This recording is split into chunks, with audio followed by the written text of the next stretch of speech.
This is a video of how one pen actually saved my life. And it's plain and simple, but there's a lot of meaning to this. So, this is back in 2008 when I was back at school.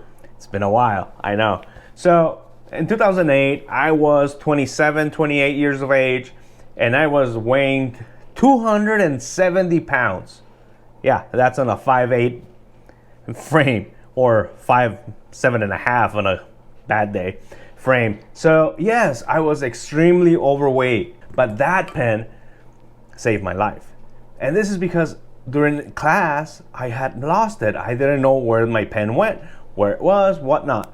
So I finished the class. As I was getting up, because I was a big boy, I had to readjust my pants. As I was readjusting my pants, the pen fell out of one of my rolls. Yes, that's a little bit graphic, but that's actually what happened. That didn't bring like this, like tomorrow I work out, but it brought awareness of where I was physically. I was overweight, and to admit it, to feel it, it's way different than just kind of knowing it, right? Because we can know things and be okay, sure, but once that awareness comes in, it kind of hits you. It hits you like a ton of bricks. And that's what happened to me. And slowly but gradually, I got to that point. I remember straight out of high school, maybe community college, my pant size was a 32 by 32. I used to joke because it was like square, right? And then slowly, I ended up buying a 34, a 36, a 38. I got to a 40 by 32. Yes, I was wider than taller. That's horrendous now in retrospect, but that's the point. That's to the point that I got. I was using a 40-inch waist to a 32 length, and that pen brought that awareness to me. And per the common knowledge that I had at the time, it was eat less, move more, and that was the only approach I had to this weight loss, that I had no idea that it was going to be a lifelong journey. So I did. I started eating less. I started moving more. It wasn't the right way, and it wasn't the right way, but I did it. I started, and that was one of the hardest things I can remember going through, feeling hungry, not knowing exactly what to eat, getting into this desperate approach of I want to lose the weight by tomorrow kind of approach, or having dreams about losing the weight the next day, but it didn't happen. So it was day after day after day, right? And one of the things that I see and I feel even at times is like, all right, I'll put one day of effort, I want results next day.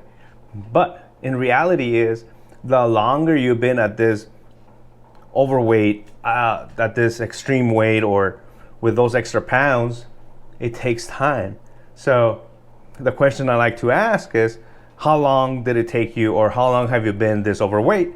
And when the answer is, it's been a while, it's years, whatnot, then the answer of how fast can I lose weight is, it's gonna be a while. It's gonna be longer than you anticipate, because the longer you're overweight, the more of those habits get ingrained into your day-to-day, that is harder to change. One of the things that actually make a difference are habits. It is not the 30-day challenge, it is not the change your physique in 60 days, 90 days, whatnot. It takes time, especially if you want to sustain it. Anybody can lose the weight. It takes more planning, a strategic approach on fat loss, and maintain that fat loss through the years to come, right?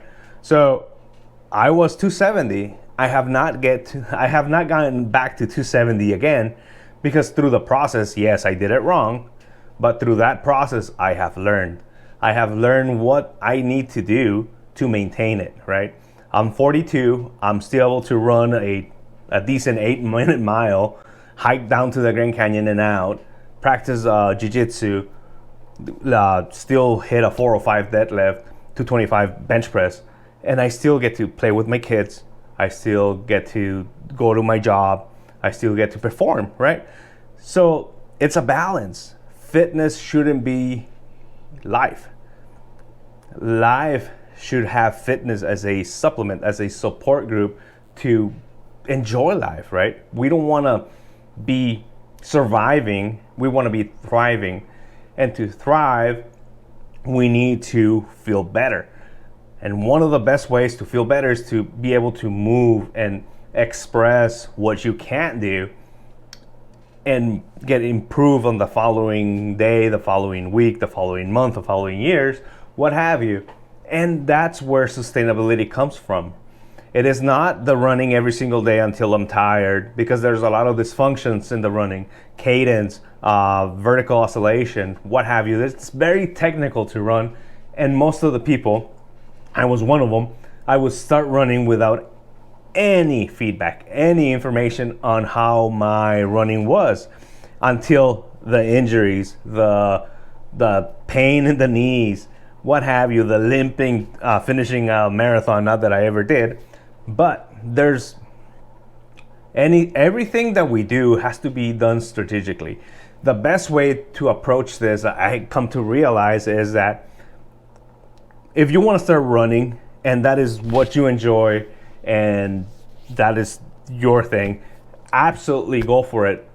But immerse yourself in it. Work on cadence, work on mobility. And one of the things that I was going to mention is look at the bottom of your shoe and make sure that it's wearing up the front. If it has an uneven kind of wear on the shoe, you need to work on your mechanics for running. There's a lot of little details that one can improve in any sport, right?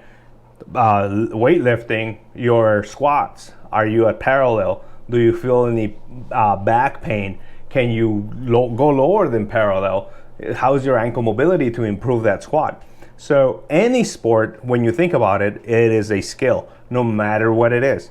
The more we practice it, the more we do supplementally to improve it, the better we will do. And with that, I want to get into the weightlifting side of things, because weightlifting doesn't promote fat loss. It is that is one of the things that we don't work out to lose fat.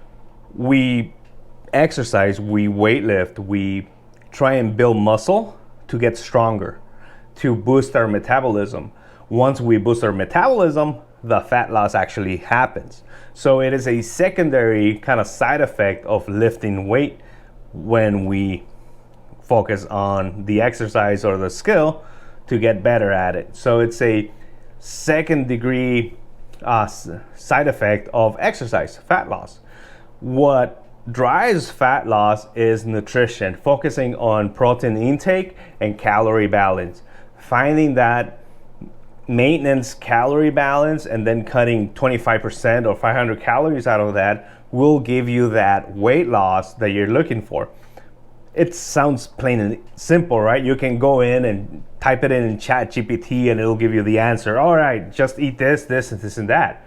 But behind it, what really drives change is human behavior. What are you doing day in, day out to improve on your nutrition and to improve on your exercise? Because yes, we can white knuckle it through and see changes in a week, 2 weeks, 3 weeks, but what are you gonna do right after? So there's a lot of things that we need to focus on habits that will drive results. And that's what I get to with the pen, right? It did change my life. I did things the wrong way, but now that I know better, that I'm older, that I've gone through the ringer and back, I know what I need to do, what you need to do to start making those changes one habit at a time. And one habit at a time makes a difference.